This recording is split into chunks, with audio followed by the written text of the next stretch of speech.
হাসিনাকে গদি ছাড়তেই হবে, ছাড়া দরকার।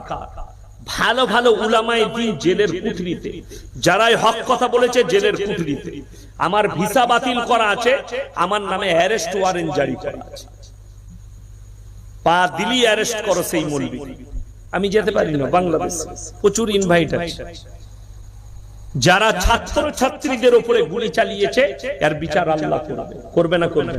আপনি বাংলাদেশে খোঁজলেন, বাংলাদেশের যে হালত চলছে এর পেছনেও ইহুদিদের একটা বড় চক্র লুকিয়ে আছে। যে চক্রটা হাসিনার ব্রেন কাজ করছে, যে চক্রটা ইহুদিদের চক্রটা হাসিনাকে কন্ট্রোল করছে। কিন্তু এ জানে না আমার হাত দ্বারাই আমার মুসলমান ভাইদিকে হত্যা করানো হচ্ছে। ওই জন্য ইসলামটাকে আজকে আমি আপনাদেরকে বুঝাবো যে মুসলিম ঘরে জন্ম নিলে মুসলমান হওয়া যায়। ওই জন্য আমার জলসা শুনবেন, আমি বলেছি হাসিনাকে মুসলমান বলা যাবে, তার পরিবারকে ইসলামী পরিবার বলা যাবে। আমার কাছে প্রুফ আছে। তার নিজের ছেলে খ্রিস্টানদের মেয়েকে বিয়ে করেছে এবং তারা রাস্তায় নাংটা পোশাক পরে ঘুরে বেড়ায়।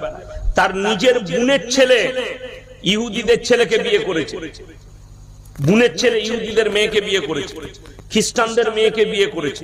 এটা হচ্ছে তার পরিবার। তাকে আপনারা মুসলমান ভাবেন? আপনার জানাই নাই বেঈমান কাফেররা আমাদের যুবক যুবতীকে দিয়ে জিনা করাচ্ছে, খালি নামগুলো পাল্টিয়ে রেখেছে। আপনি বুঝতেই পারবেন জিনা করাচ্ছে। এই তো তার দলিল হচ্ছে হাসিনা।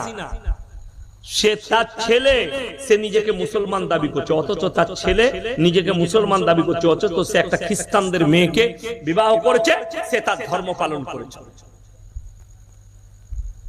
অথচ নিজেকে মুসলমান বলছে। সে ফটো ছাড়ছে নামাজের পার্টিতে বসে। নামাজের পার্টিতে বসে গেলে আল্লাহ ওয়ালা হয়? এখন তো ঠিকাদার হুজুর গাদা আছে।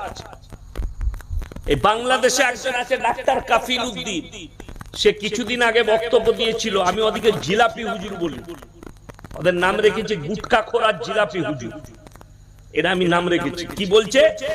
বাংলাদেশে বর্তমানে 10টা জান্নাতি মহিলার মধ্যে হাসিনা একজন।